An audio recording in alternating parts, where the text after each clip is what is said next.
My name is Astrid. I am 34 years old, and I am a full-time housewife.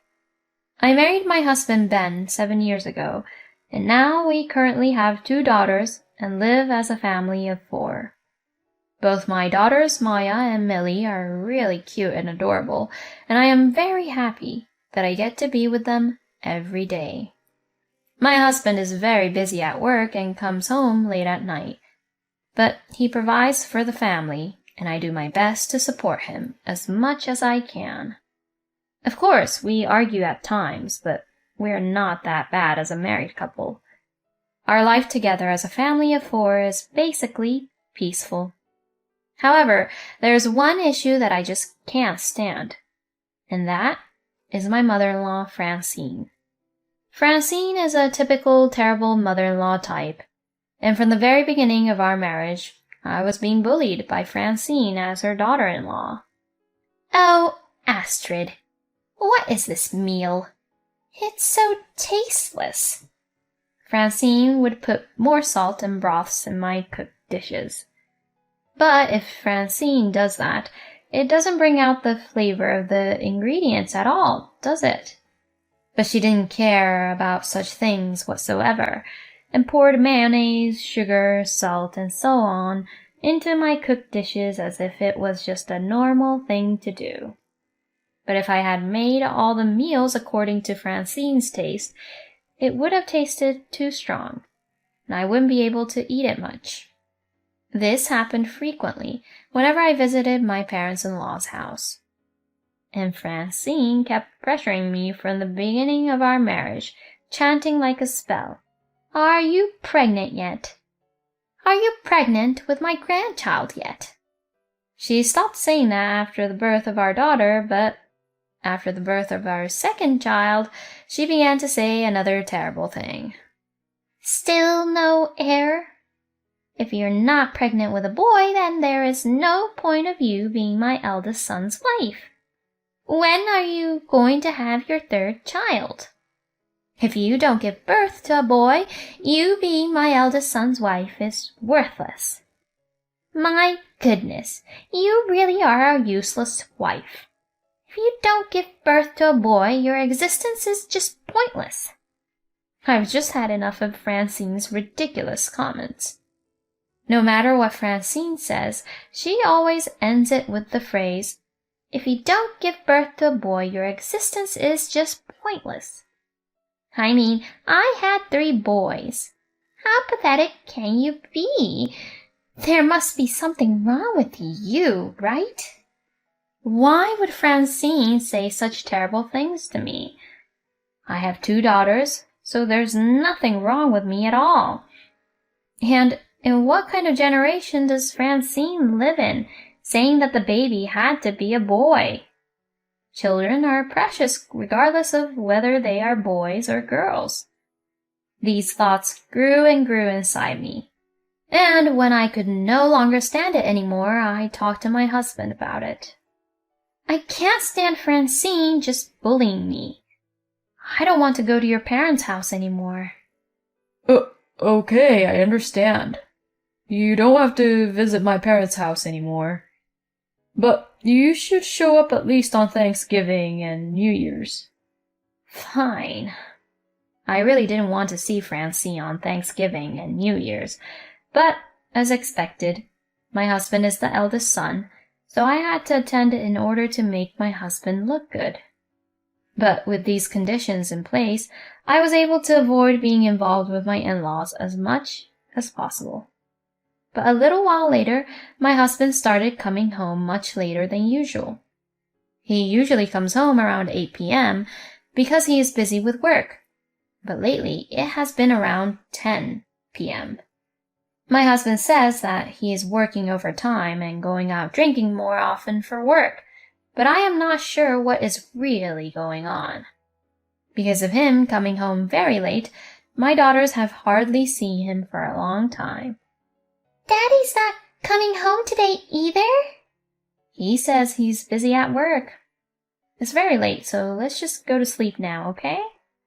My daughters seem to miss their father very much. So that's why I said this to my husband one day. Hey, can't you make a day when you can come home early? Even if it's just for a little while? Our daughters miss you so much. But my husband responded in a very irritated manner. Huh? Who do you think I've been working this late for? I'm not playing around. You've been too easy on yourself lately, haven't you? Even telling me about your issues with Mom. Excuse me? You just demand too much from me. If you're the housewife, you should take care of the kids and the house by yourself. To be honest, I was surprised at how my husband got angry at me. I only asked him to spend time with our daughters in the first place. So why did he have to say that to me? Little by little, a rift began to form between my husband and I. Then I had a chance to use Francine during Thanksgiving, and she was still picking on me. And Francine was not only bullying me, but also at her second son's wife and her third son's wife. You all better get in the kitchen and start getting ready. Oh, you're so adorable, my little Timmy. By the way, Francine's second son has a son named Timmy. Francine's third son just got married, so she hasn't mentioned anything about a child yet. Francine treats my daughters and her second son's son really differently. That I can even tell is discrimination.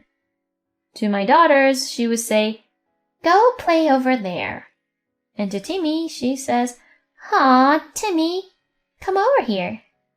You are very important, Timmy, since you'll be our heir."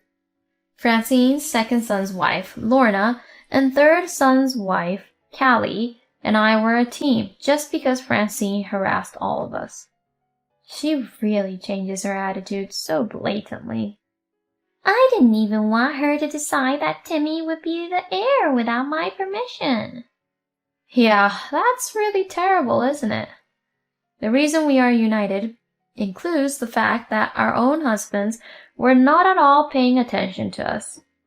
Even though their own wives were being picked on, the husbands are completely oblivious to it, just drinking about and being lazy. They are happily talking with their relatives without any pressure compared to the pressure we have from Francine. And Francine was talking behind my back to her relatives. My God, she is really too unaware that she is my eldest son's wife. And she really is a bad wife who can't get pregnant with a boy. Francine would make unbelievable comments like that, and Lorna, Callie, and I were all in a state of shock. We thought we were all we had, and we inspired each other to support each other if anything happened to any of us. And since then, the months passed by quickly, and now New Year's Day arrived. Francine continued to give orders to us wives and treat us like her slaves. "Come on, hurry up and bring out these dishes. If someone finished their drinks, pour them a drink as soon as possible." And she would hold Timmy in her arms and say, "Ah, he's so cute. I'll let you all hold him too." And she let all the relatives hug him. And on top of that, Francine, perhaps drunk, began to say unbelievable things really loudly. "Why don't you leave your wife and get a new one then? The wife of an eldest son who can't give birth to a boy is just worthless." To that, my husband agreed to her. You're right, Mom. Maybe I don't need a wife like her. When Ben and Francine both began to laugh, all the other relatives laughed in tune with them. We, the wives, were shocked, and we all thought, what a terrible family. Then Francine got carried away and said, "You should sign this already." And I don't know when she prepared it, but she took out the divorce papers and held them out in front of me. "I don't want you in this house anymore. I don't want your granddaughters too, so you take them." My husband just looks on with a smirk on his face. I didn't want to be with these people anymore. I thought it was my chance. So I said, "Okay, I'll sign." My husband and I both finished signing the papers, and to my surprise, the divorce was finalized at the New Year's gathering. Now I'll be able to live peacefully with no more hassles from you. You'll have to find a new wife soon, sweetie. Ben and Francine both laughed like that. Lorna and Callie ran up to me and asked gently, "Are you all right?" "I'm fine now. I'm going to leave here first, but you guys should find a good time to escape too." As we were exchanging these words, my sister-in-law Winona, who was standing at the edge of the room, suddenly stood up. Winona was already married and living in the city, so I only saw her around the New Year's holiday. And since she would leave quickly after a quick visit, we didn't have much time to interact. Since she always disappears early in the party, I thought she had already gone home. But it seems that she was still there, which was unusual of her. Good for you, Astrid. I'm so happy for you that you got to divorce my terrible brother. Excuse me? Hey, how dare you say that to your own elder brother? Shut up, you filthy cheater. My husband's face suddenly stiffens. Huh? What the hell are you talking about? I know everything. I know that you're having an affair, Ben. At that moment, everyone froze at the sudden statement made by Winona. Wait, what are you talking about, Winona? Don't embarrass your brother by saying ridiculous things. Well, this is the proof. Saying this, Winona puts photos of Ben with another woman in front of each relative's seat. Everyone was surprised to see the photos. You? How did you even... You're having an affair with a classmate of mine from high school, you know. What? It seems another classmate saw you at the scene and took photos for me. Well, now, you can't get away with this. Now that the divorce is finalized, you must pay alimony and child support to Astrid, okay? No way. To my surprise, thanks to Winona's unexpected help, I was granted a divorce, all due to my husband and his stupid affair. I think now is the time for you guys to decide, right? I think that maybe even if Astrid gets divorced first like this, Mom will keep on pressuring you both, you know? Winona called out to Lorna and Callie. Then both Lorna and Callie made up their minds and told their husbands how they felt. I hated that my child was made as the heir without my permission. And I hate you for agreeing with your mother. If you do as what Francine says any longer, let's just get a divorce. What? Divorce? If you don't like that, then just cut ties off with your family. If you're not going to cut any ties with your family, then I'm going to bring Timmy with me. I will never, ever let you meet Timmy again. What the hell are you saying? I don't want to be bullied by your mother anymore either. If I don't do anything now, she'll definitely say something about us having kids, won't she? You can either divorce me and stay with your family, or you can cut ties with your family. You choose. What? After an unexpected chaos, the relatives quickly left saying, "We're sorry to disturb you all, so we'll just leave for today." And they quickly left. What do you think you are both doing?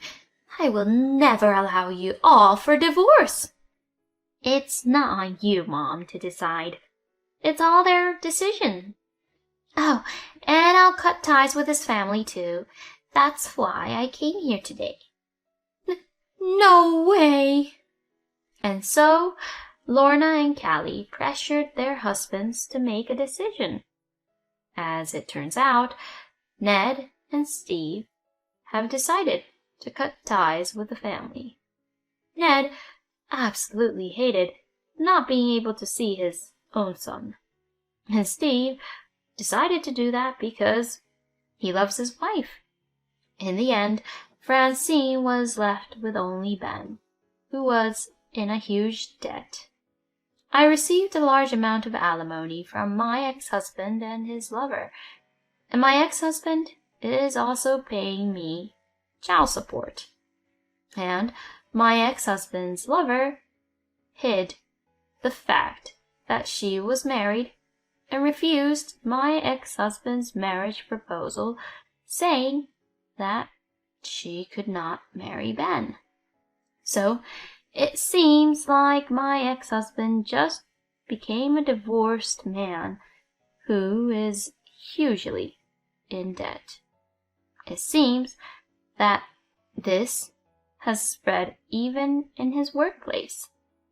And since he is not taken seriously by the woman anymore, he has no chance of getting married again at all.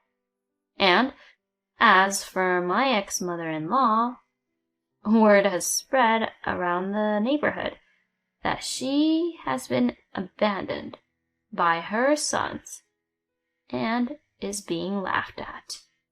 It feels so great to know they deserved what they all got. As for me, I moved into the city where I was hired at my aunt's company, and I started living there with my daughters. Because of what had happened, I became close with Winona. Recently, I have been going out with Winona, who also lives in the city, for drinks once in a while, and taking each other's children to visit. I don't want to be in love for a while, so I will work hard and earn money to support for my daughters. Thank you for watching until the end. Please subscribe to our channel. See you in our next video.